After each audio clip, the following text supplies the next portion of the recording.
Greetings, mon frères, and welcome back to the channel. I am the Jazz Vinyl Audiophile, here for your dancing and dining pleasure. I don't dance, I do occasionally dine. Let's talk about a brand new set of reissues. Actually, the one set of these reissues is old as the hills. The other set is relatively new. The older set came out in 2023 from a record store and label I had never heard of before called Jackpot. You've hit the jackpot! It's the Meters! And they reissued the first three Meters albums. The Meters, sorry about the saran wrap, but I don't feel like taking it off. Look a pie pie, strutting. Now I have a little story to tell about the Meters. Now the Meters, if you don't know who that is, these albums are from '69 and 1970. And along with Sly Stone and James Brown, they are the originators of the American art form known as funk. F-U-N-K, funk. Get funkified. The Meters are from New Orleans. We're from New Orleans. And the biggest star to come out of the Meters and the Nevilles was Art Neville, who had these huge hits in the 80s. He had this kind of really sweet voice. Ha ha ha ha. Like he was singing on a cloud. I don't know much. I think he had some big hits with Linda Ronstadt. Anyway, I couldn't stand the guy. But that's neither here nor there. This band is so incredible. They are still incredible and still sound like no one else on the planet. And what's funny is, this label was the group was originally on Josie, and I have the first two Meters albums that I bought. I'll tell you about. I have a little story to tell about those. But nowhere on these records do the individual Meters get their credit for who they were, which is really pretty ridiculous. The jackets Jackpot has done are exquisite. The reissues done by Kevin Gray are fantastic. They're higher res than my originals, and they don't lose much to the originals. And original pressings always have a little more warmth, a little more earth, as I call it, a little more funk, compared to modern reissues, which often have higher res and tighter bass. These don't actually have deeper or tighter bass, but they're certainly really higher res. Now, I reviewed these for an upcoming column in Stereophile magazine, a revitalization column, and I say, you know, Zigaboo Modaleste, who's the drummer for the Meters, and is just a master of innovative, funky rhythms. On the original pressings, you feel like you're right in front of the drums. On these, you feel like your head is stuck somewhere between the snare drum and the tom-tom. But before I go any further with this review, I wanted to cite the names of the original Meters, since they don't get any credit on their first three albums. They made a bunch of records after that, but the first three are like the quintessential Meters funk, you know, tongue and joint, lock, divested groove masterpieces. Founded in 1965 in New Orleans by Zigaboo Modaleste on drums, George Porter on bass, Leo Nocentelli on guitar, and Art Neville on keyboards. Oh, it was Art Neville. Shows what I know. You know, it's hard to describe their sound if you've never heard it. It sounds, there's definitely like a New Orleans second line thing happen, but that's very much integrated into the individual parts and maneuvers and machinations each guy makes. Each thing each guy plays fits in to the other musician's piece. So it kind of locks and grooves. It's still really, really astounding. I mean, it's the first time I heard it, I was at a friend's house. Well, actually, the first time I heard him, this is my story. This is my story, and I'm sticking to it. In 1979, I played with a guy named Andy Pratt, who was a local rock star in Boston, had a huge song called Avenging Annie, one of the greatest rock and roll songs I've ever heard in my life. And we did a brief tour of the Northeast, and we were a Christian band because Andy was a Christian. We were touring behind his record called Motives. And I forget where all we were playing, but on 2 or 3 gigs we opened up for Robert Palmer, who had that huge hit Bad Case of Loving You. Earlier from that, he had Every Kind of People, a really amazing song written by the bassist from Free. All right now. But and then he went on to be in Power Station, had all those great hits, an amazing blues singer. Well, the Meters had played on his early records like Sneakin' Sally Through the Alley.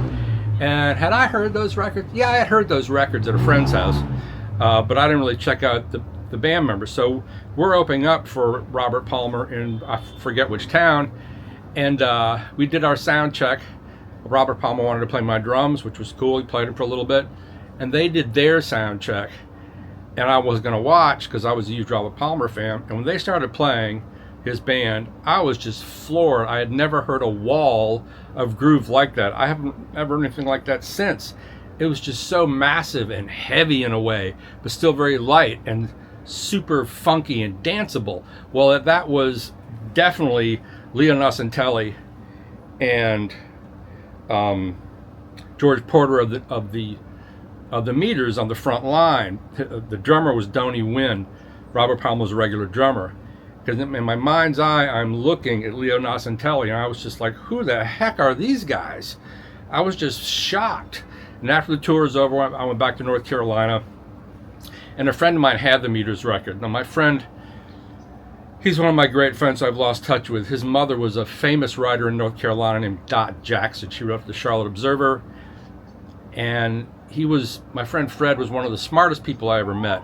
Great guitar player, turned me on to so much music, explained things to me, was just a very literate, very well read.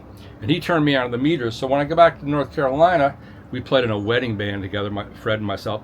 I went to some old broken down record store that was literally collapsing, and there I found the first 2 Meters records, and I also found Maceo and All the King's Men, which was a Maceo Parker album, the saxophonist for James Brown with his band.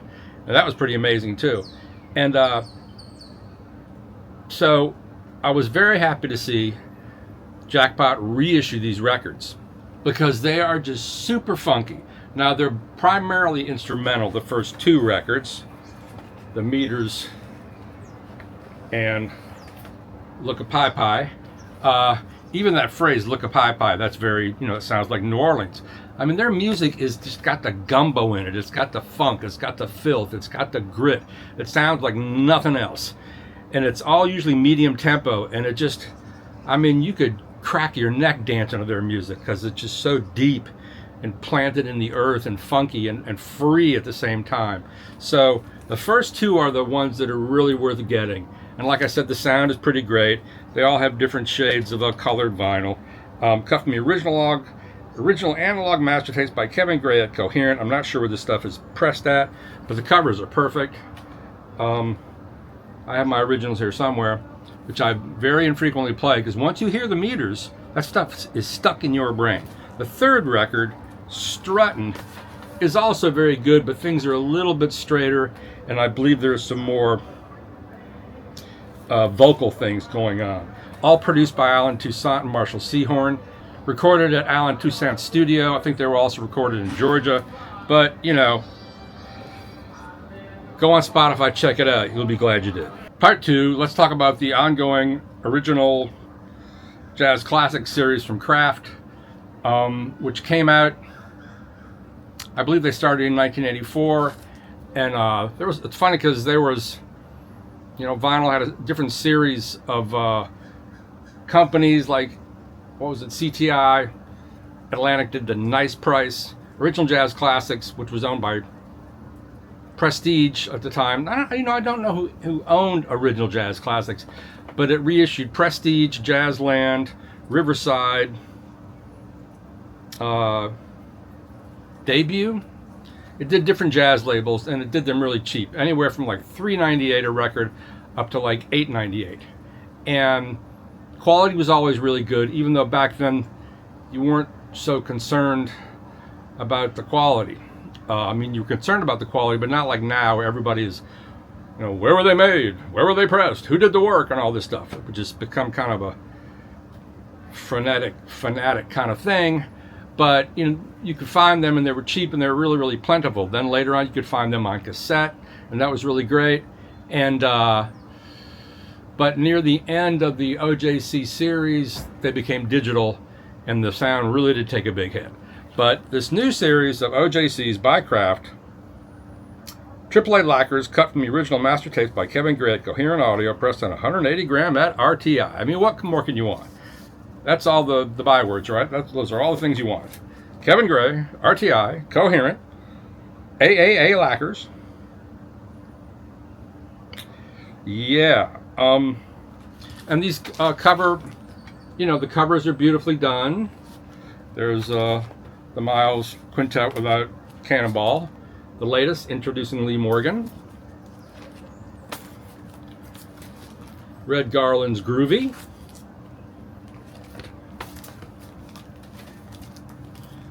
Yusef Lateef, Eastern Sounds. Ken McIntyre, Eric Dolphy, Looking Ahead. Now this is one I haven't really listened to a lot. I don't know this one as well. Ken McIntyre was a very forward-thinking composer. He worked with Eric Dolphy, and then he became a school teacher for many years.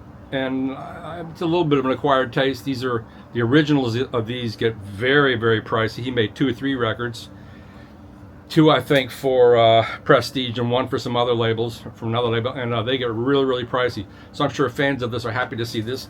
All of these records, one thing I really like are the jackets. They're not crazy thick. They're thick, they're plenty thick, but they're not so thick that it's just kind of ridiculous. You know, by labels who shall remain nameless at this particular juncture in time. They're just the right thickness. All the vinyl is dead quiet, dead flat. I mean, I did a really beautiful job on these, production-wise and quality-wise. And the sound is extremely uniform across all the disc. Well, that's pretty much true. It sort of goes according to label. Like the Prestige disc, are very whole sounding, very round, they're very coherent. Now this one, which the Lee Morgan, is originally a VJ disc, and it is a little bit brighter than the other ones, but it's not bright like, oh god, that's horrible. It's bright. There's just more treble energy, which in this case with Lee Morgan, that's probably a good thing, because this is a classic Lee Morgan record. I don't know where this is in the chronology of his lineup. Lee Morgan, Cliff Jordan, Wynton Kelly, Paul Chambers, Art Blakey, just a killer crew. Here's Lee Morgan. You know, he seems to have just fallen out of the womb playing beautiful on trumpet. He's lyrical, he's brash, he's powerful, the arrangements are great. I mean, there's so many Lee Morgan records. I'm not a Lee Morgan completist. I am a Hank Mobley completist, and I can tell you the difference between all these records. I don't know as much with Lee Morgan, even though my favorite Lee Morgans are The Cooker and Leeway, the earlier records. I know a lot of people like his older records, like Search for the New Land, where he seems to have been changing his direction and going a little more forward, following people like Wayne Shorter, before he was so tragically killed by the murderess who killed him. But this is a great record. This is definitely one to have from the new series. New Miles Davis Quartet. I think this is like 1956, maybe earlier than that. This is, you know, essentially the famous quintet: Paul Chambers, Red Garland, Coltrane, Miles, but no Adderley. And my friend Steve Cohen was over last night. We were listening to all these, and I'm reviewing these new amplifiers from Elliket. These amazing mono blocks, KT170 tubes, and for the price, they're just astonishing. But we compared this to my original pressing, and it's really always the same thing with original pressings. Almost always, the original pressing has more presence, it's bigger, it's fuller, there's more separation, they're more natural sounding, a little more organic. But this sounded absolutely fantastic, all things considered.